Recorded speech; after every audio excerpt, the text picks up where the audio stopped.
အားလုံးပဲမင်္ဂလာပါဒီနေ့မှာဆိုလို့ရှိရင်တော့ The Well Insights ကနေပြီးတော့မှ Cascade Slack နဲ့ပတ်သက်ပြီးတော့မှပြောပြသွားမှာဖြစ်ပါတယ်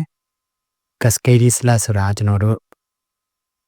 question တစ်ခုကိုရွေးလိုက်ပြီဆိုလို့ရှိရင်သူနဲ့သက်ဆိုင်တဲ့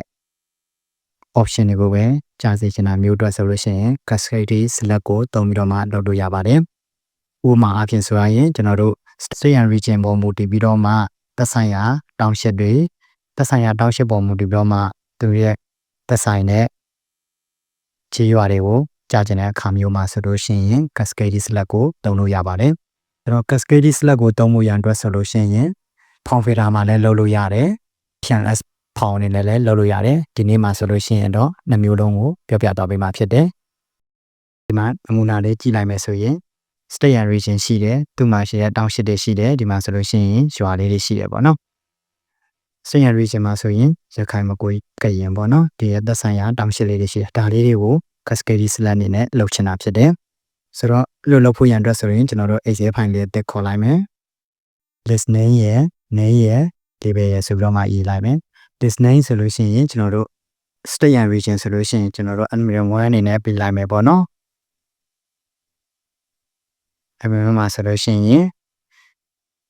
ရခိုင် label မှာဆိုလို့ရှိရင်ရခိုင်ပေါ့နော်ဒါ admin 1ပဲ admin 1ကို state and region ပဲရှိတာဖြစ်တဲ့ admin 1ပဲအဲ့လိုရှိရင်မကွေး admin 1ပဲကရင်ပေါ့နော်ဟုတ်ပြီနောက်တစ်ခုကကြာလို့ရှိရင်တောင်းရှစ်ပေါ့နော်တောင်းရှစ်ဆိုလို့ရှိရင် admin 3တောင်းရှစ်မှာဆိုရင်ဒီမှာစစ်တွေပေါတော့ထင်းလင်းကန်ကောကော့ကရိတ်ကြိုင်စက်ကြီးဆိုတဲ့ဟာလေးရှိတယ်အဲ့ဒါလေးကိုကူလိုက်မယ်ဟုတ်ပြီဒီမှာ paste ချလိုက်မယ်ဟုတ်ပြီစစ်တွေဆိုလို့ရှိရင်အားလုံးကလည်းဒီမျိုးနယ်တွေအားလုံးက admin 3အောက်မှာရှိတာဖြစ်တဲ့အတွက် admin 3ပဲပေးလိုက်မယ်ဟုတ်ပြီဒီမှာဆိုလို့ရှိရင်လည်းဒီမှာလည်း paste ချလိုက်မယ်ဟုတ်ပြီဒီဟာလေးတွေတော့အတေးလေးနဲ့ရေးလိုက်မယ်ဆိုတော့ကျွန်တော် lower ဆိုတာလေးခေါ်ပြီးတော့မှပေးလိုက်မယ်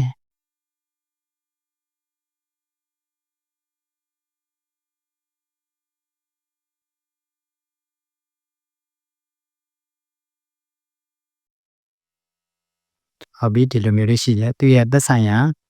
ရုံးနယ်တွေအောက်မှာဆိုလို့ရှိရင်ကြေးရွာတွေရှိအောင်မယ်ပေါ့နော်အဲ့ဒါတွေကို admin 4ဆိုပြီးတော့မှပေးလိုက်မယ်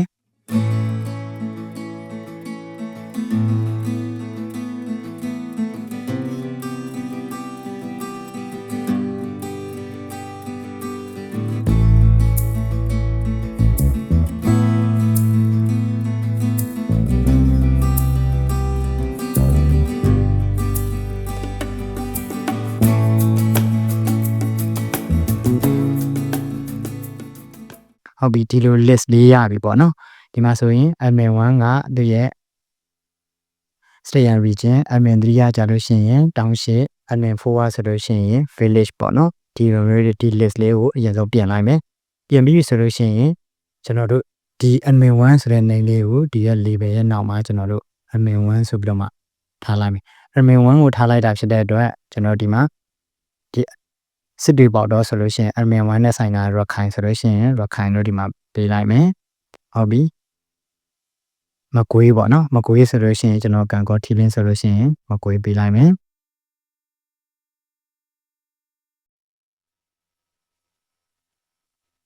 ဟုတ်ပြီ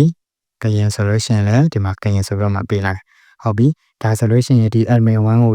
ဒီဘက်ကကျွန်တော် list name အောက်ကရှိတဲ့ name လေးကိုဒီဘက်မှာပေးလိုက်ပြီးတော့မှသူနဲ့သက်ဆိုင်တဲ့ admin 1နဲ့သက်ဆိုင်တဲ့ name လေးတွေကိုဒီမှာချပေးလိုက်တယ်ဟုတ်ပြီနောက်တစ်ခုကကြာလို့ရှိရင်ဒီဘက်က admin 4ကကြတော့ဘယ်ပေါ်မှာမူပြီးတော့ရွေးမှလဲဆိုရင် admin 3ပေါ်မှာမူတည်ပြီးတော့မှရွေးမယ်ဆိုတော့ဒါလေးကို admin 3ပေးလိုက်မယ်ဟုတ်ပြီအဲ့ဆိုလို့ရှိရင်ကျွန်တော်တို့စစ်တွေ1 2 3ဆိုလို့ရှိရင်စစ်တွေနဲ့ဆိုင်တာဖြစ်တဲ့အတွက်ဒါလေးကိုဒီမှာချပေးလိုက်မယ်ဟုတ်ပြီဒါပေါတော့ရှိတဲ့ရွာလေးတွေကပေါတော့နဲ့ဆိုင်တာဖြစ်တဲ့အတွက်ဒီမှာထည့်ပေးလိုက်မယ်ထီလေးနဲ့ဆိုင်တဲ့ရွာလေးတွေဆိုရင်ဒီလိုထည့်ပေးမယ်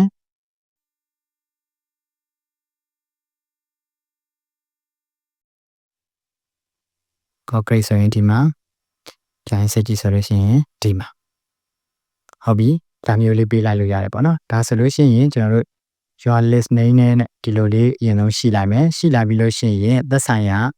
list name ရောက်က name လေးတွေကိုကျွန်တော်ဒီမှာဆိုလို့ရှိရင်ဒီမှာပေးလိုက်တယ်ပေါ့နော် admin 1ဆို admin 1ဒီမှာထားပါတော့ A လို့ပေးတဲ့ဆိုရင်ဒီမှာ A လို့ပေးလိုက်ဒီမှာ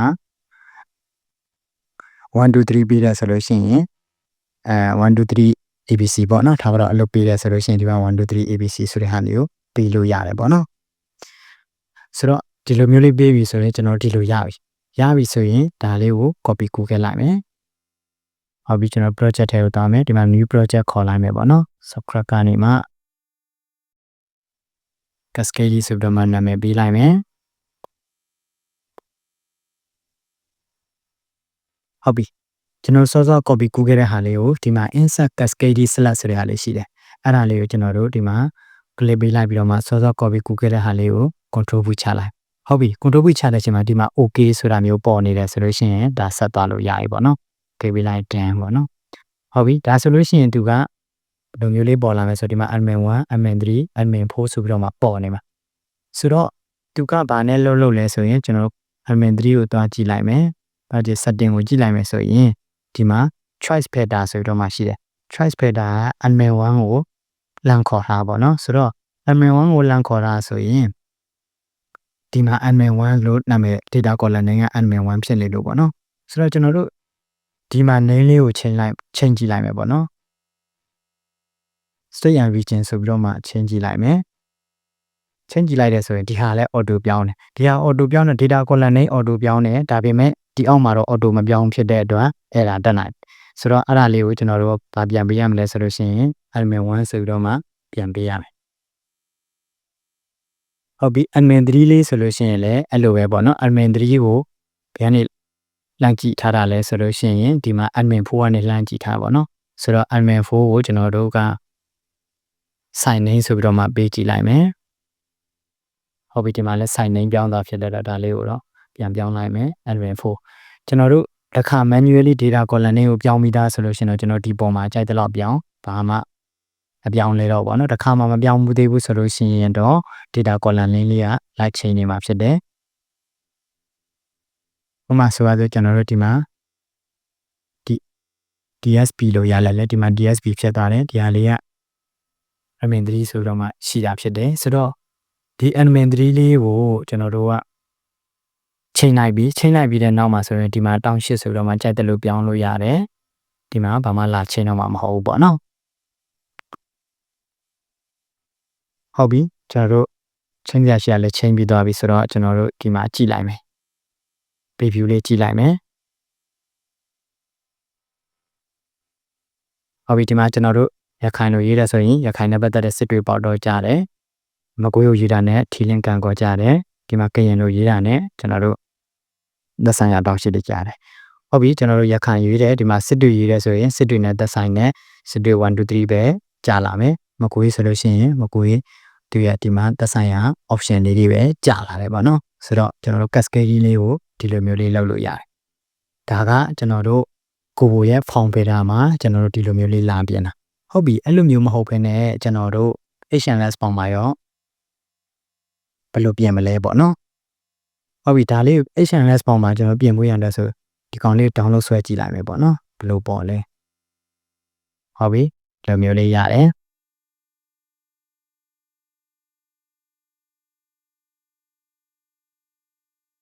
ဒီလိုမျိုးလေးရတယ်ဆိုတော့ဒီမှာသက်ဆိုင်ရာ survey ရှိတယ် choice ရှိတယ် setting နဲ့ကျွန်တော်ခဏထားခဲ့လို့ရသေးတယ်ဟုတ်ပြီဒီမှာဆိုလို့ရှိရင်လည်း list name ရယ် name ရယ် label ရယ်ဆိုတော့ရှိတယ်ကျွန်တော်အဲ့လိုမျိုးလေးဒီဟာလေးကိုဖြတ်လိုက်မယ်ဒါပြီးတော့ကျွန်တော်တို့အစာအနေပြန်ရေးမယ်ပဲဆိုပါစို့ပေါ့နော်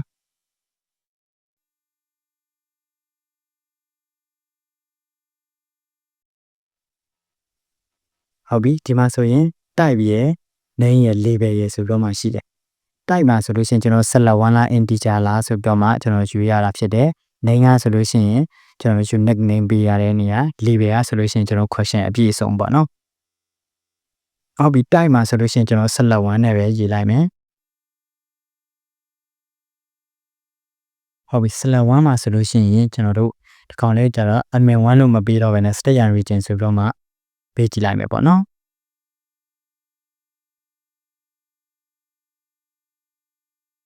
ဟုတ်ပြီ state and region ဆိုရင်ဒီမှာလဲ name မှာလဲ state region ဆိုပြီးတော့မှပေးလိုက်မယ်ဒီမှာ label မှာဆိုရင် name of state or region ပေါ့နော်ဟုတ်ပြီဒါမျိုးလေးပဲ require ရတော့ကျွန်တော် true နေနဲ့ပဲပေးထားလိုက်မယ်လောလောဆယ်ဟုတ်ပြီနောက်တစ်ခုကကျွန်တော်တို့ state and region ပြီးလို့ရှိရင် township ကိုရွေးမှာဖြစ်တယ်ကျွန်တော်တို့ /1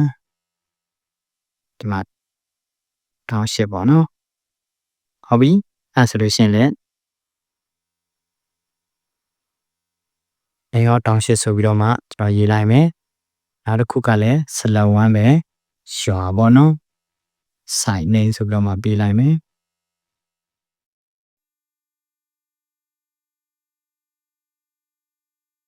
ဟုတ်ပြီဒီလိုမျိုးလေးရှိတယ်ပေါ့နော်ဆိုတော့ state and region အတွက်ကျွန်တော်တို့ဒါစာပေးရှိမှာဆိုလို့ရှိရင် state and region အတွက်ဆိုရင်ဒီ choice ရှိမှာဆိုလို့ရှိရင်လည်းဒီ /1 ရဲ့နောက်က state and region ကိုရွေးဖို့ရန်အတွက် name လေးရှိရမယ်ပေါ့နော်အဲ့ဒီ name တူမှာပဲသူကဆွဲခေါ်ပေးနိုင်မယ်ဆိုတော့ကျွန်တော် choice sheet ကိုသွားကြည့်ကြမယ်ဒီမှာဆိုရင် admin 1လေးဖြစ်နေတယ်ပေါ့နော် admin 1လေးဖြစ်နေတာကိုကျွန်တော်တို့ကဒီ admin 1ကိုဒီဘက်မှာ admin 1လို့ပေးတယ်ဆိုလို့ရှိရင်လည်းဒီမှာကျွန်တော်တို့ state and region လို့ပေးကြတာဖြစ်တဲ့အတွက်ဒီမှာ state and region လေးပဲထားလိုက်မယ်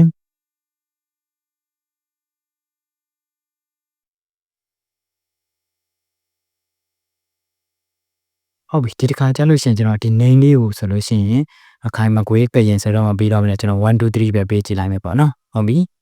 1 2 3ပေးကြည့်လိုက်မယ်သူရဲ့ level ကဒီဟာဖြစ်တယ်ဟုတ်ပြီ admin 3လေးကကျတော့ဗာလဲဆိုလို့ရှိရင် township ပေါ့နော်ဒီဘက်မှာကျွန်တော်တို့ township လို့ပေးခဲ့တာဖြစ်တဲ့အတွက်ဒီမှာ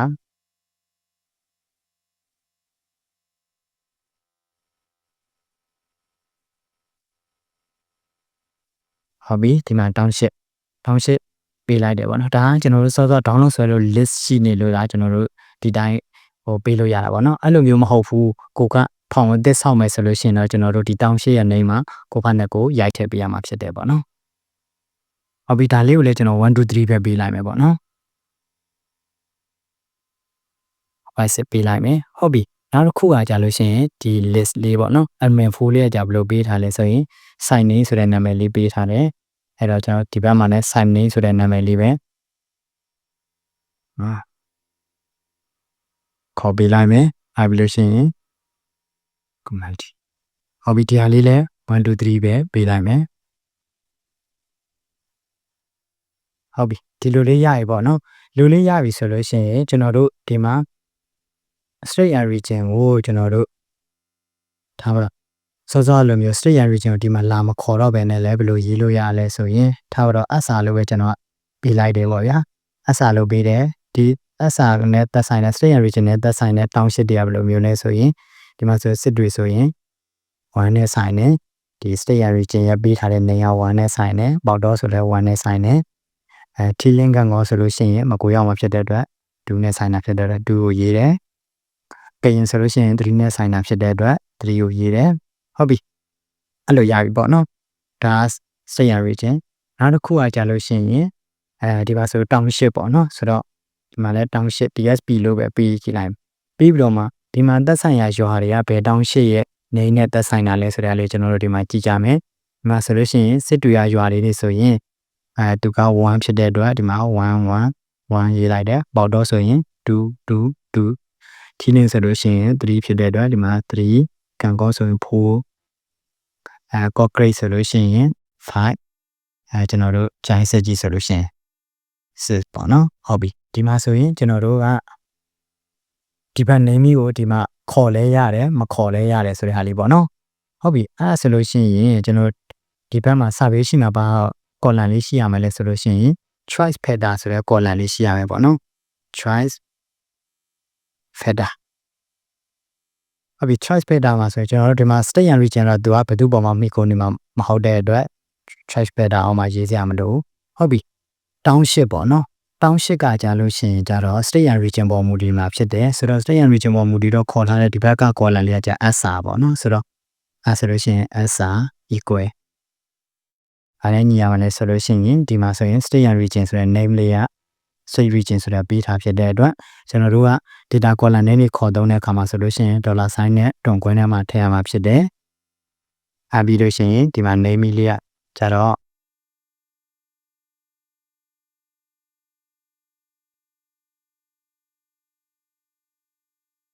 ဟုတ်ပြီဒါဆိုလို့ရှိရင်ကျွန်တော်တို့တောင်းရှစ်လေးကိုက state and region ပေါ်မှာဒီတော့ခေါ်ထားလို့ပြောထားတယ်။နောက်တစ်ခုကရွာပေါ့နော်။ရွာ site name လေးရဆိုလို့ရှိရင်တောင်းရှစ်ပေါ်မူဒီပေါ်ခေါ်မှာဖြစ်တဲ့အတွက်ကျွန်တော်တို့ GSP ဆိုလို့ရှိရင် dollar sign ဒီမှာဆိုရင်ဘယ်ပေါ်မူဒီမှာလဲဆိုရင်တောင်းရှစ်ပေါ်မူဒီမှာဖြစ်တယ်။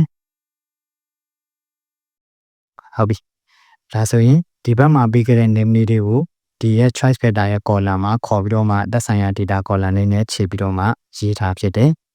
။ဒါဆိုလို့ရှိရင်ကျွန်တော်တို့ဒါလေးကို save လုပ်ပြီးတော့မှကျွန်တော် form filter တွေကို questionless form export လုပ်ကြည့်ကြမယ်ပေါ့နော်။ဟုတ်ပြီအဲ့တော့ဒီကိုသွားမယ်။ဒီမှာဆိုရင် new project လေးပဲကျွန်တော်ခေါ်တိုင်းမယ်ပေါ့နော်။ new project လေးခေါ်လိုက်ပြီးတော့မှဒီမှာ questionless form လေးကို upload လုပ်လိုက်မယ်။ဘယ်မှာရှိတာလဲဆိုရင် download ရဲ့ဒီ file လေးဖြစ်တယ်ဆိုတော့အဲ့ဒါလေးကို open ဆိုတော့ပေးလိုက်မယ်ဒီမှာဆိုနာမည်လေးကို cascade2 ဆိုပြီးတော့မှပေးလိုက်မယ်